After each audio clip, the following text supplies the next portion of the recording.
Hey everybody, welcome back to the YouTube channel for To the Rescue Bookkeeping. Today we wanted to dive into a serious and fast-growing financial threat that's impacting not only businesses but individuals. So check fraud involving the United States Postal Service. So let's start with what's happening here. There's been a significant rise in check fraud cases involving checks that are mailed via USPS. So you print a check at your business or you write a check for a bill and you put it in the mail. That's kind of what we're talking about here. So criminals are stealing checks right out of the mail. Multiple different scenarios here could be an employee within the receiving organization that is taking the check and depositing it on their own. Could be a postal worker that's taking it knowing, it looks like a check because you put it in the window envelope. And it also could be someone just rifling through the mailbox as it's being transferred from one space to another, and it's not a PO box. So, what's exactly happening once the checks are stolen? There's a couple common scenarios that are happening here. One is called washing the checks. So, criminals will chemically erase the payee name and the amount, and they'll replace it with their own details and maybe even inflating the value, changing the dollar amount. Forged endorsements. So once simply sign the check and deposit the check using a mobile banking app. And it's just that those are less, they're focusing more on the routing number and the account number versus the payee or the endorsement if it's a larger bank. And they're also using fake accounts. So some even create fake or stolen identities and open fraudulent bank accounts to cash the checks. That's most often happening with employees within an organization that may work in the accounting department or that may process mail even. So you might be wondering, how do these checks get cashed if the names don't match, right? So we didn't have the washing the checks issue, but maybe they're just depositing it with the payee name on it, and it's not the person that you sent it to.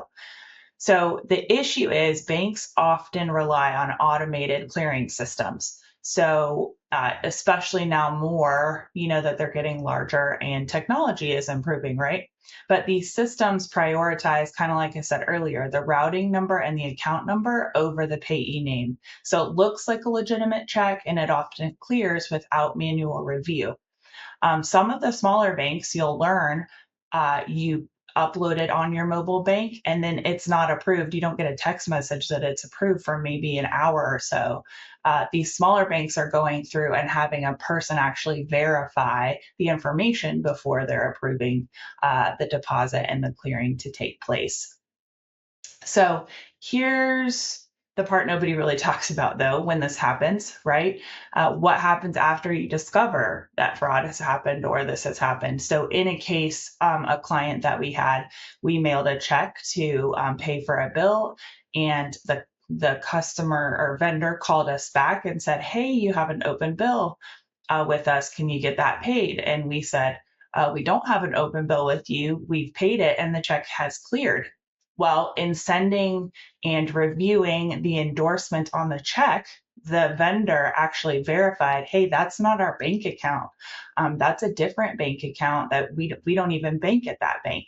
So that indicated that somebody had endorsed a check and probably utilized mobile deposit to get it going. So we actually had to close down an account that had been open for 30 years. Imagine, we had checks printed, we had auto payments, auto drafts and auto payments going through there, all kinds of things. And so it takes lots of time and lots of energy to fix those things and to clean those things up.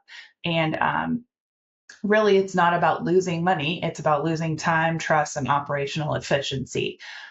So you'll likely have to close your bank account, which means updating all of those things I mentioned, reconnecting software integrations that you might have integrated, waiting on new checks and debit cards, and it's just a nightmare. It takes a huge amount of time and effort that you probably don't have as a small business owner or an individual, really. So it can just be a huge disruption to your business or your home life. So it's important that having a bookkeeping team like us that stays ahead of fraud trends and we can help you with things. We review suspicious activity on a timely basis to catch it quickly. We keep up to date on latest schemes and utilize that knowledge when we're reviewing transactions for a client. And we can also help navigate the mess when that does happen. We've done that several times, even within the last couple of weeks. So there's definitely been some uptick in this specific fraudulent activity case. So what can you do maybe to help prevent this, right? We can't prevent 100% of fraud. We have to spend money, we have to pay bills, we have to do those things. So the best case scenario and the most risk averse that you can move to is moving to a secure platform like bill.com to pay your bills. So that's a preventative measure. It is a software that allows you to connect your bank account. There's a very kind of arduous process to get verified with who you are to be able for them to pay bills on your behalf. And then you utilize that. There's a lot of digital payments can be set up this way. You can track every step of the payment that you send out so you know if the person's received it or not. There's a whole reporting system within there. There's built-in controls and approval workflows. So you can put in the bill, you can have it approved by the manager, then you can have it approved by the owner, and then it can get paid out. And the other thing that I love is it does not print your account number if you do end up having them mail a check on your behalf. So it prints a holding account number that they have. So you're paying the bill and they're paying it for you and mailing the check for you, but it doesn't have your account information on it. It's faster, safer, and generally more efficient. And if something goes wrong, you have all the supporting documentation and kind of a paper trail. So just to recap, check fraud via USPS is definitely real and is rising. The consequences go far beyond losing a check. So you're thinking lost time, disrupted cash flow, and operational chaos, but you can avoid it by working with a proactive bookkeeping firm like us, To the Rescue Bookkeeping, and transitioning to secure platforms like Bill.com. So if this video helped you, please like, subscribe, and or share it with someone who maybe you know might still be sending paper checks. The more we know, the safer we can try to be. And thanks for watching. You can access us by calling 228-818-0558 or finding our information on totherescuebookkeeping.com. Thanks again.